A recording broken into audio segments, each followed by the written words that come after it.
Yeah, it's SMX Insider for RedBud. Jorge Prado showing signs. Can Eli Tomac win in front of the huge crowd? Budding rivalry between the Lawrences and the Deegan camp, and Chase Sexton back in action.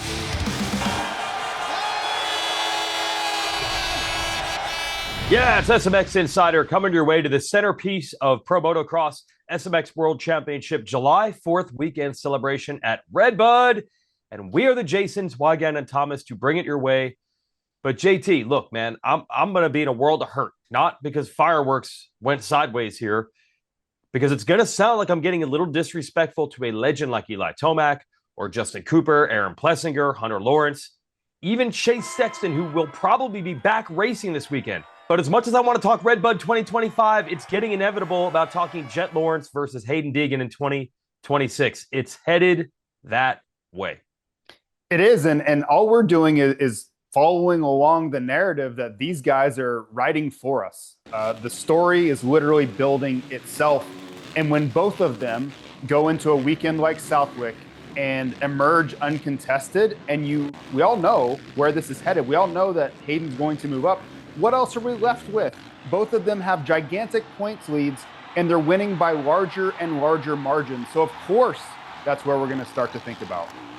Yeah, and because at the beginning of the year, the 450 class, we didn't know how Tomac or any of these riders would, certainly Chase Sexton, would shape up against Jet.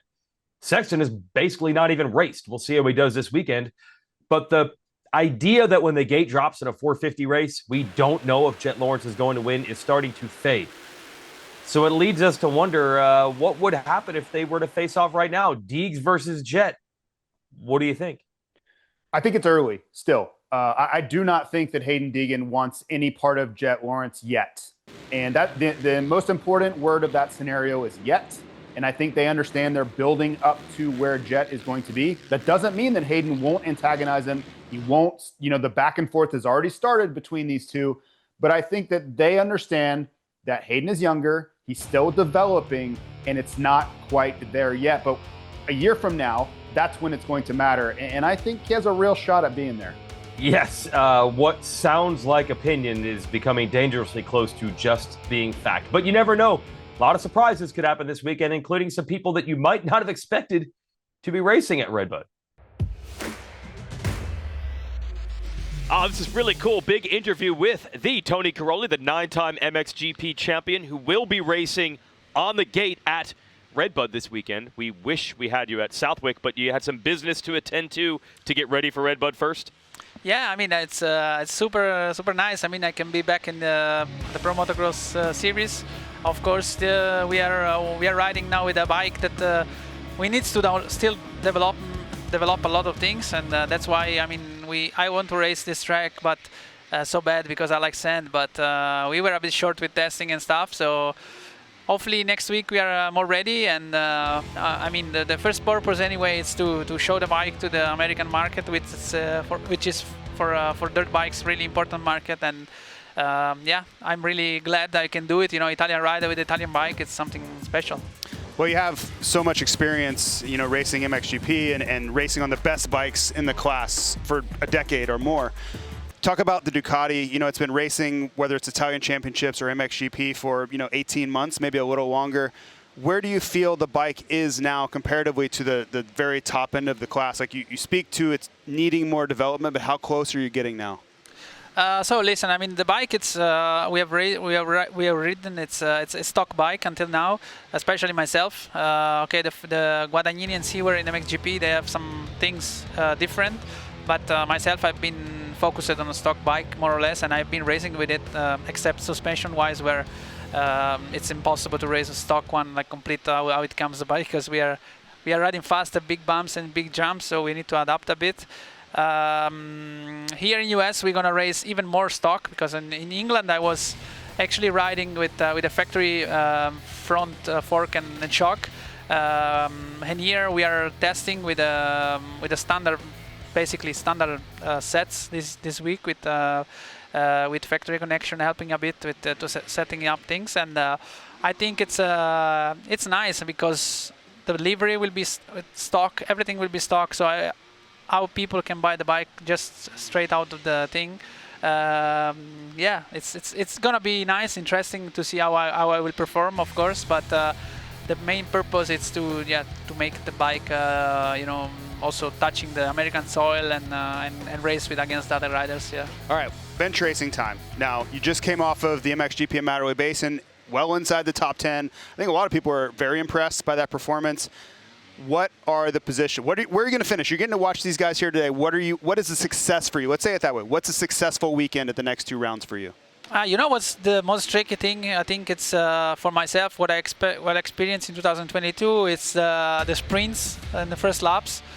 It's quite tough. I mean, at my age, you know, to sprint like that on the first laps. And on MXGP, you know, you settle a bit the rhythm a bit later, and I could perform quite well. I think if I had better starts, I could stay at top 5, top 6. But here it's very difficult, especially first laps. A lot of riders are fast on the on the first laps, so I'm really trying to survive those laps. I mean, in the beginning, and hopefully, if I can, and I think top 10 will be possible, and that's my goal. You know, anything get better will be amazing. To be honest, yeah. That's cool. We did have you here in 2022 for a couple of rounds. You said you rode RedBud at Donations, but never at a national. You never rode Millville and Spring Creek. You're going to get to do that. And I also asked you when you walked in the trailer, getting to work with the legendary Ziggy there, a Factory Connection. Did you know that your life was going to take you this way? Some tracks that maybe you thought the time had passed and people to work with. This is kind of fun for you personally, I would think. Yeah, I think it's so much fun. I mean, I never had the chance to work with Ziggy. I mean, I was a big fan of his team and of Kevin Windham, and when he was riding, of course, and I never imagined I could, you know, have the chance to work and experience different working methods. So it's nice. I'm really glad, and I'm really enjoying this thing. I mean, with no pressure about performing, you know, on championship, I can, you know, listen to other things and try different stuff, and it's kind of cool, yeah. And the 222. So that would be cool. Ducati will be racing motocross in America for the first time with the 9-time MXGP champion on board the bike the next 2 weekends. That's going to be fun. Ciao.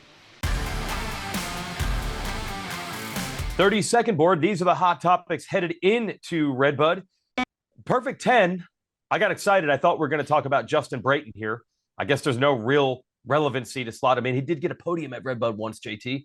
The 10 is for the 10 manufacturers that will have lined up in an SMX race this year once Ducati there with Cairoli jumps in. That is like double where it was not that long ago. Yes, it's incredible. And we're old enough to remember when it was just the big 4. It was the big 4 Japanese manufacturers. Then KTM entered the fray and off we went. And now we sit at 10.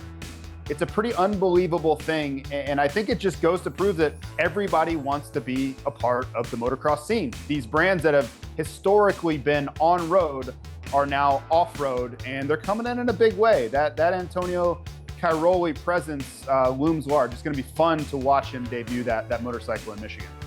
And of course, shout out to Triumph and Beta who jumped in not that long ago, but now they seem like old brands at it compared to Ducati. So that will be really fun. And nothing is more fun than doing it at RedBud. It is as I say, you hear it every weekend when the show begins, a scene that can rival anything in motorsports. That podium, that crowd, they get crazier as the weekend goes on until eventually, I don't even know if they know what's happening specifically in the race by the second motos, but boy, do they have fun. And this is the perfect date. I've heard, JT, when RedBud falls on the actual 4th, the crowd is a little bit smaller because some people are like, that's the day to hang out at home with family. But it's just past the 4th.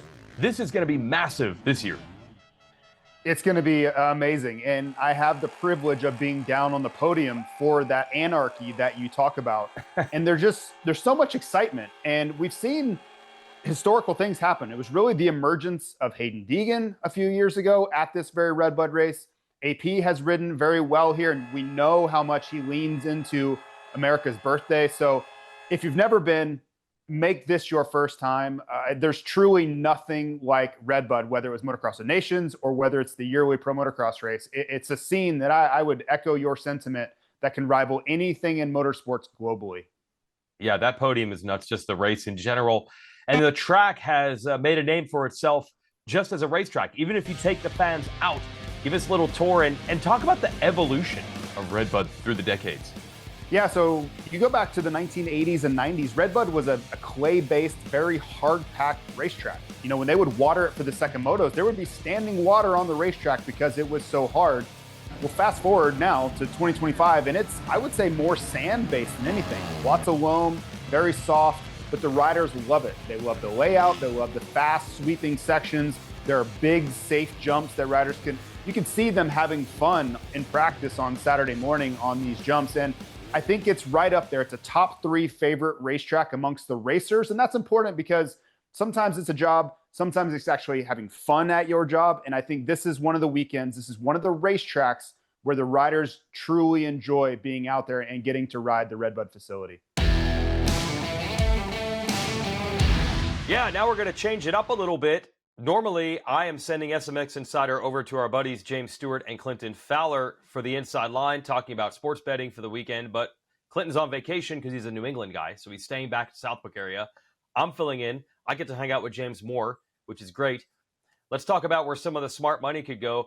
James, the hardest thing to predict is Chase Sexton is coming back to race this weekend, and the odds makers have him, early in the week at least, as the 3rd best 450 rider, behind the Lawrences, ahead of Eli Tomac, and more. What do you think about that one?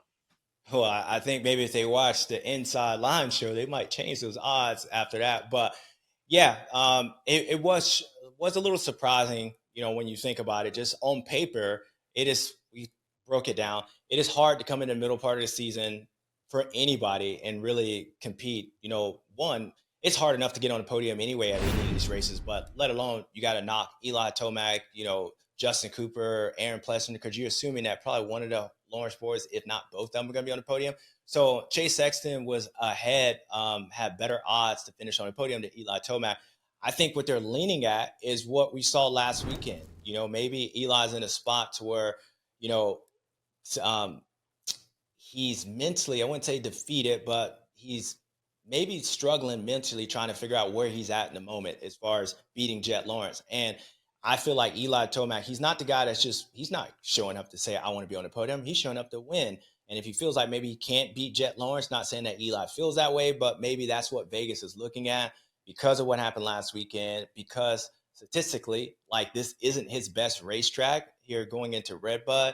You would just look at maybe Chase Sexton going off of 1-1 last year, being your defending motocross champion, had some success against Jet Lawrence last time he was out racing in the Pro Motocross. So maybe that pushes them guys going forward. But yeah, it was a little surprising earlier this week to have Chase Sexton ahead of Eli Tomac for a podium.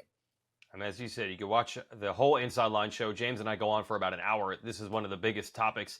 And the other one that we hit big time, we'll give you a little bit here, is this is a juicy sports bet to place. If you put $20 on Jorge Prado making the podium and he finishes on the podium, currently would pay out $377 on 20. We saw some signs of life at Southwick. Could he podium RedBud? Yeah, I actually think he can. And I feel like we've been watching George, you know, the first 4 rounds. We saw Jorge show up last weekend. And yeah, after his interviews, after the race, he said there was nothing fixed. They didn't fix the motorcycle. What it says is that Jorge was comfortable and Jorge went out there and rode and fixed those things and was up there actually competing. I mean, he kept Jet, you know, consistently the first half of the second moto. So he had some speed and he rode different. Like Jorge was more aggressive. He was doing some stuff out there. So I'm banking on we're going to see Jorge again because of it was the attitude, because it was really him. And he also came out again and said that it was nothing that they fixed with the motorcycle. I believe maybe mentally that'll show up. And I think for $20 to have that kind of payout, to have a realistic shot of that actually happening. Normally when you get those long of odds, you're like, dude, how many people got to crash for that to happen? When Jorge's thing, we just need Jorge to show up and not George. And I think you might be able to win on that bet. So that is a sneaky good pit. Jorge finished on the podium for $20 and making some moolah. I like that one. All right, that's you can watch our whole show, right? We'll get into the whole thing a whole lot more, right, James? Jason, I appreciate it. Make sure you guys, if you want more, to go to the Inside Line to hear both of our voices even more. But always be safe out there and know that things might change. So make sure you check out the show and check out the website for those lines. So thanks, Jay, and we'll see you this weekend. 30-second board resuming here. Got to give a shout out to Josh Toth. We mentioned this before the race. So he wins the Snowshoe GNCC, which bills itself as America's toughest race. This is ski resort, riding through the mountains, tree roots, mud, rocks, boulders. Then he races the Southwick National because he's local to the track, JT. Qualifies in the 450 class. I think got 25th overall. So that means he beat 15 guys. So that's impressive. Then drives through the night and wins the National Enduro in Ohio the next day. That's nuts. It is nuts. And the thing I took away from all of this is that the things he's racing, this snowshoe race, these GNCC races, it makes Southwick look easy. And that sounds crazy because if you saw how bad some of those guys are laboring on Saturday at Southwick, those guys are racing for 3 hours across boulders, mud, water, mountainsides. I have so much respect for what those guys do because I know I could have never done it. I raced Pro Motocross for 16 years and I could never, ever do what those guys are doing. So my hat's off to Josh Toth for not only racing one, but racing back-to-back days. What an Iron Man that guy is. Yeah, what did you normally feel like Sunday morning after Southwick National? Pretty rough. Back soreness, muscle fatigue. Your legs are much more sore because you're standing around the entire track. So to have to go race a tougher race on Sunday after doing that and probably driving all night, I don't know how he did it. I don't know what his results were in Ohio, but he won. He won again. Oh my! Yes. Yeah, better him than me. Josh Toth for president in 28. Let's switch to the 250 class here. We teased this at the top of the show with this, what's going to happen when Deegan moves to the 450 class situation. That's a 450 thing, but that would also mean that Deegan would not be racing 250 motocross, we presume, next summer. You mentioned, JT, that's like a power vacuum in that class. Maybe not too early to start thinking about that. Yeah, I think all these guys, because let's face it, this championship is slipping away really quickly. Haiden Deegan, barring injury, barring catastrophe, he really feels like he's the class of this field, and the scoreboard says the same. But there is going to be a huge hole here. We don't know what Tom Vial will do for Pro Motocross, whether he's 250 or 450 next summer. But Levi Kitchen, the injured Chance Hymas, Joe Shimoda will still be down. Like, all these guys are looking at next season. I would say even Jason Weigandt's thinking Ty Masterpool. But all these guys are thinking about, I need to be champ next year. And yes, that was what Chance Hymas was saying this year, but the opportunity in 2026 is simply going to be more opportunistic than 2025 because Deegan has smashed these guys. Kudos to him, but there will be a new champ in 26 and they all have to be thinking about it.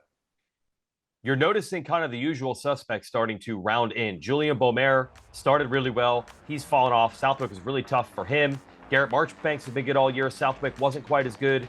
Yeah, my guy Masterpool has not even been near the podium as of late.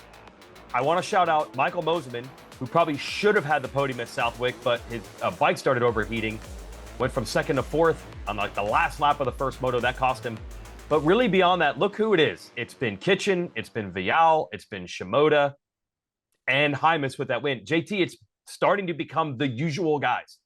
And this is the way racing works. The best guys get the best results. Typically, if you give them enough time and a big enough sample size, the best guys rise to the top. That is the story of our sport, and we're getting there. Guys came in hot, came in prepared, thinking this was going to be their summer. Now they're starting to struggle a little bit. So it's not shocking to me that the guys, it's basically we are who we thought they were. It's that same old story. Those guys are finding ways to get to the front again. And as the summer wears on, and guys start to get more and more fatigued, and it's the dog days of summer, I think you're just going to see more of that. The best guys will stay near the front. Go to the 450s. Southwick really leads into RedBud with a couple of questions here. Eli Tomac, who we knew would be good on that track, and said on Friday it's his favorite track, couldn't keep the pressure on Jet like he has in other races this year. And then Hunter Lawrence gets the better of him straight up in the second moto. So I'm saying on another podcast that we do that we are underselling the incredible leaps that Hunter Lawrence has made through the years to go from a good prospect but not a phenom to this level. But then I forget, it's not like the Lawrences don't know how to ride sand. So maybe Tomac can flip it on him at RedBud. I don't know where to go with this right now. I think it depends on which side of the fence you're standing on. You know, if you are an Eli Tomac fan, you have to feel a little disappointed after the weekend. Everybody was looking at it as an opportunity to beat Jet, and he really wasn't close. And not only that, he wasn't able to beat Jet's brother. So that's a pretty big negative as far as the championship goes. Forget about the points, just as far as sentiment and momentum, that was a pretty big blow. But if you're on the Lawrence side of things, you're like, yeah, Hunter has really risen forward. Like, he's continually gotten better. And that's what I think about. This is a guy that was like, he was 8th in points when he left Europe. He wasn't a shoe-in. He wasn't a sure thing. Geico Honda took a chance on him. And some would say they were even more excited about his brother than they were him. And his brother was 15 years old. So Hunter's story is one that I think doesn't get enough play, because from where he was in 2020 on the verge of retiring with a shoulder injury to now at the forefront of the 450 class, again, if he didn't have this brother that seems to be from another world, I think we would be talking about it a lot more. Okay, and then one more Southwick story. Does it carry over to RedBud? Jorge Prado. Okay, didn't get on the podium, but that was the first time we saw him show some speed, show some signs of anything. He said, no, the bike's not there. It's just sand. I'm good in sand. Is it something? Is it something that he can be in the podium mix at RedBud, or is that just a Southwick thing? Well, there's understanding what's happening with Jorge Prado, and then there's solving nuclear cold fission. Like, those are the two things that are pressing on the world right now as far as how do we solve these things, because I want to say that came out of nowhere. Like, there was a lot of talk about sand will be a good thing for him. He will be a lot better, and maybe that's true, or maybe he's kind of figuring things out. He's still returning from injury, you know, the same kind of timeline, just because he's further behind than Jet has been. Injury has still been a big factor here. We're going to learn a lot at RedBud. And I think the scariest part of all of this is if we watch him and he reverts back to where he was. That would be such a devastating blow to his confidence. And let's hope, because he brings a lot to the series, the international flair, of course, all the, you know, everybody watching the Spanish version of the SMX broadcast, they're loving this kind of return to greatness for Prado. But I cannot stress this enough. He has to show follow through at RedBud for his own sake. It has to be good. He needs to qualify well. He needs to get good starts. He doesn't have to win. I don't think he can win right now, but just be in the fight. Just show the same grit and the fight and the capability to run the pace. And I think the rest will take care of itself. But this weekend is so critically important in the story of Jorge Prado's 2025 championship. And it's only going to be harder, because finally, the 2024 champion of 450 Pro Motocross will return to the track this weekend, Chase Sexton. This is as wild cards get. We don't even really know what was hurt. So we don't even know, is he really coming back from injury? Did he just need a mental reset? So it's really hard to gauge. Normally, if a guy's coming back from a gnarly injury, like you just said, you know it's going to take a while. He might have been healthy the whole time. And then we know the ceiling on Chase Sexton. He might already be ahead of the Hunter Lawrence, Jorge Prado, Eli Tomac group. I'm sure in his mind, he's ahead of Jet Lawrence. I don't know what to do with this. He's going to be good. Like, it's Chase Sexton. He's the defending champion. He's the Motocross of Nations champion at this same racetrack. It's a home race on the 4th of July. He's going to be good. The question for me is, does good mean battling with Hunter and Eli and AP? Or does that mean he has anything for Jet? Those are the two questions. That's really the only questions I have. It's not going to be, is he fast? It's not going to be, is he fit? None of those things are even in question for me. What does good mean? What level is good in this particular scenario? There's only one way to find out, and that's to drop the gate twice on Saturday. He adds a lot to the series. It's good to have the number 1 plate back, but he's got some questions to answer at the same time. SMX Medical Update. We bring in the good doctor, Dr. Joe McGinley, always helping out with the Privateer Support Program and helping us on our show. Rider that needed help from the Alpine Stars mobile medic over the weekend was Casey Cochran.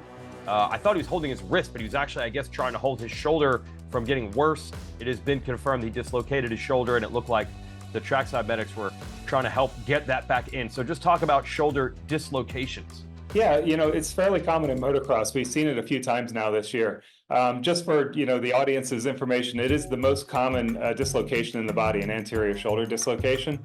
And let's talk about the anatomy and how this actually happens. So your shoulder, it's actually complex anatomy. It allows you to move your arm in any direction, but really at the base of it, it's a ball and socket joint.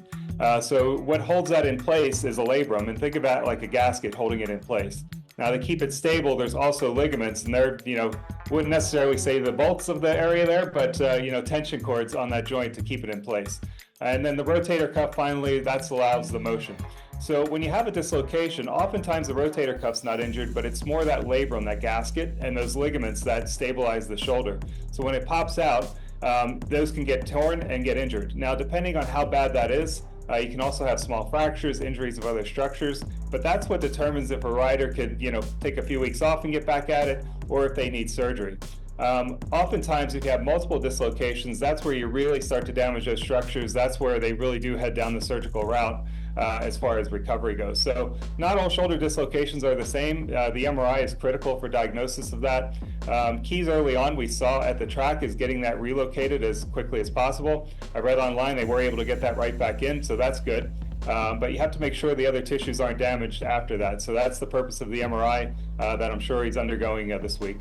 So when you think about that, getting the MRI and, it takes varying amounts of time to get those results back, what will dictate as far as whether, because we've seen riders return in a week, and then we've seen other riders have to undergo some sort of procedure and they're out for multiple months on end. What will be the deciding factor there when whoever's reviewing that MRI gets results?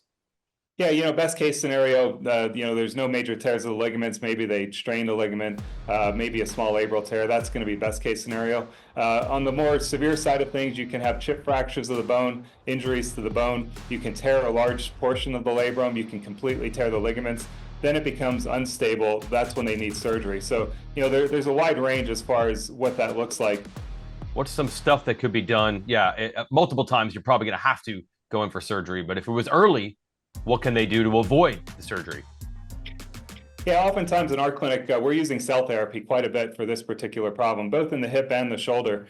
So with cell therapy, you'll go in and target the areas that are torn. So the assumption is it's a partial tear, not a complete tear. So if you have a partial strain of a ligament or a stretch of a ligament, or if the labrum has a small tear in it, you can go in with either PRP and stem cells, and that'll help heal that tissue. So you're using the body's own healing response. Just if you like you had a broken bone or cut on your skin, your body will fix those damaged areas. We're just facilitating that inside the joint by putting the same cells directly where the abnormality is, and then the body does its thing and helps to heal those tissues. Yeah, sometimes the best surgery is no surgery. Wow, you don't often hear doctors say that. I have a good buddy named Phil Nicoletti that says they're always going to recommend surgery because they make more money that way. Not everybody, so good for you. And we wish you the best, Casey Cochran, and we'll see you at the races soon. See you at Washougal in a few weeks. Okay, we know that it is July 4th weekend, America's birthday celebration, but there will be some Americans racing overseas this weekend. It's the FIM Jr World Championship. I'm going to read off the names of those racing for Team USA this weekend. On 65s, you got Racing Kyler. That's a female. We mentioned her. First time ever Team USA has had a girl on the team. Good luck to her. Cannon Zabanik and Levi Geis. 85 riders are Jackson Vick, Gage Brown, Easton Graves, Maddox Temmerman, the cousin of Enzo Temmerman, who we've seen in SMX Next, and also Colt Martin. And then the 125s will have Braxton Mess, Brady Olson, and Tristan Pewitt. A shout out to Jeff Cernick, who's the man that puts this together, someone you know pretty well, JT. The racing in France. This is a huge experience because the list of those who have succeeded over at this race before, it's who's who. Yeah, and a lot of those names, I'm sure most of you watching at home don't know those names. And what I would tell you is go on your Google machine and look up the Wikipedia page for this particular event, the FIM Junior, GP Championship, and you're going to see historical names that have won this event individually in their classes that will blow you away. Eli Tomac, Ken Roxon, Tim Geiser, Jet Lawrence, like everybody and anybody who has made a name over the last 15 or 20 years in professional racing was at this race or won. Zach Osborne, take your pick. They're there. So write the names down that are participating this year because you're probably going to need them in 10 years or so. That's how much this event means. And I think the coolest part of all this is the experience gained. This is something you can't buy. Being on this stage with this much pressure in a foreign country, they're learning things that they will be able to apply for the rest of their racing career, if not their life. Now, back in America, there will be some young riders competing at RedBud. That's the first Eastern-ish SMX Next motocross race of the year, or what is known as the Scouting Moto Combine. Now, the dominant winner of the first one at Hangtown, Caden Manier, he's out with a thumb injury. But there's a lot of the familiar names in this. Vincent Way really battled him in Hangtown before a couple of crashes. Got Liam Aloff, Landon Gordon, Landon Gibson. So a lot of, I guess, semi-familiar names to the fans at this point. It's kind of the point of the SMX Next program that you start to get familiar with these kids early. Yeah, there's a lot of development going on. You know, Vincent Way, I thought he made a really good first impression. It was also the first time that we saw Carson Wood on his Monster Yamaha Star Racing machine. But these kids are the future superstars. Make no mistake about it. And I kind of want to see where some of these guys that were so good in Supercross, can they kind of match what they need to do? Like Landon Gordon, I really want to see if he can kind of take that step in Pro Motocross because he was so fantastic in the Supercross version of this SMX Next campaign. But yeah, Enzo Timmerman, what did he learn taking his shot at Pro Motocross, and how can he apply that to the SMX Next format? And against, let's face it, lesser competition, can he take that step after knowing what he's up against? But it's been a great run so far. I think it's some of the most entertaining racing we see all year long, and this should be no different. And the last note I want to make on this, I think 3 years ago, this was Haiden Deegan's breakout party. This was the first time they were like, oh boy, we have something here. So I'll be looking to see if anybody takes that step here at RedBud. Cool. All right. One other thing, we've been mentioning the patriotic shirt. If you are an American going to RedBud, you celebrate America's birthday, you'd probably want this St. Jude shirt, the Love Moto Stop Cancer Patriotic Edition is what I'm calling it. And as always, you can get it with a donation to St. Jude, helping fund child cancer research and care. Just text the word SUPER to 785-833. Then sign up for the monthly donation, and they'll send you that patriotic Love Moto Stop Cancer shirt. And then one other thing to note is the SMX playoff schedule. Now, this is key. There's the championship within the championship. It continues to tighten. Cooper Webb's still the #1 seed. Justin Cooper keeps gaining. He didn't gain as much, though, this weekend as he had been. And Webb actually beat Aaron Plessiger in the second moto. That's thing number one. Another thing I noticed, JT, Jet Lawrence is now within about 50 points of Chase Sexton in SMX seeding. So Sexton, good time to come back, eh? It's a good time to come back, but it doesn't guarantee anything. If he's not on his game, if Jet continues to improve, 50 points isn't out of the question. Talk about we're halfway through the series. I don't think he will. If Sexton comes back on form, I don't think he will, but it's not impossible for Jet to surpass Chase Sexton in this championship. But your first point about Webb and Cooper, Justin Cooper, there's too many Coopers here, for one. But those two and AP, that battle is going to be really fun to watch. And to your point, yes, that was a big deal for Cooper Webb. He doesn't have to beat these guys every weekend, but if he can keep the points to a minimal loss and find a way to scratch some back like he did in the second moto, that will be the difference when we get to Budds Creek. Yep, and then Budds Creek will launch into the playoffs. We'll give you the schedule here. As most folks know, it's going to start again at ZMAX Dragway, part of the Charlotte Motor Speedway complex. Third year in a row for that with the hybrid track there. Then going to race the next weekend, middle of September, the Dome in St. Louis, but it'll have, again, a hybrid track. It'll be different than when we race Supercross there. And awesome to have the World Championship handed out in Las Vegas again. That at the hybrid track, the setup is a little similar to Charlotte, but what I liked about it was the track went behind the grandstands, and I've never seen that scenario where fans of the grandstands, JT, the riders were going in front of them, then they would turn their backs, and they'd be coming back behind them. And it's, I guess the main thing is how different these are compared to everything we see in the 28 regular season rounds. They are very different. And honestly, the closest thing I can think of is when I've gotten the whole shot at Pro Motocross racers, then riders were in front of me, behind me, on top of me, everywhere, blowing me off the racetrack. I think in 2004 at Hangtown, I whole shot it, ended up 17th in that moto. So that's a type of barrage that I felt and what everybody that attends Las Vegas is going to feel. So get your tickets. camp at the first and the last one. It's going to be a great time. We're on year 3 of this thing, and they have been home runs thus far. All right, this is it. We talk all year. I think even in January, you'll hear someone at Anaheim 1 yell out, "RedBud!" It's just different than any other race. Really excited to go back. It's the normal schedule, everyone. This race operates on East Coast time. So race day live, 1 hour of qualifying coverage. You can watch from 10 to 11 Eastern on Saturday morning. That's July 5th. The motos start at 1 o'clock Eastern. As always, you can watch everything on Peacock. If you're outside the United States, maybe you're an Italian and you want to watch Antonio Cairoli on a Ducati, you can do that with the SMX Video Pass. That's supermotocross.tv, and it's 50% off because more than halfway through the championship. But also, JT, a NBC window at 3 o'clock. That'll be 450 Moto 2. So again, tell your friends to jump in and see what the likes of Jet Lawrence, Eli Tomac, Chase Sexton now, maybe Jorge Prado will be up there. See what the sport's all about. Yeah, it's going to be great. I think the contrast of last week, we got 450 Moto 1. This year, we're going to get 450 Moto 2. And the best part of that is we're going to get the podium celebrations. Let's face it, for the NBC viewers to get to see what the RedBud podium situation is all about. Who knows what's going to happen? I may get sprayed in the face with champagne. I may go crowd surfing. I really don't know what's going to go on down there other than it's going to be a great time. I have a feeling somewhere through the second moto, everyone with whatever's left in their head is going to try to do some math to figure out, can Plessinger get on the podium? Because that will be an epic way to end it. That's a 1 hour window live on NBC, and then we'll wrap it up 250 Moto 2 again, live on Peacock and the SMX Video Pass. That's it for the preview. Enjoy RedBud, hopefully in person. If not, while you're hanging with the family, watch our show. We'll see you there.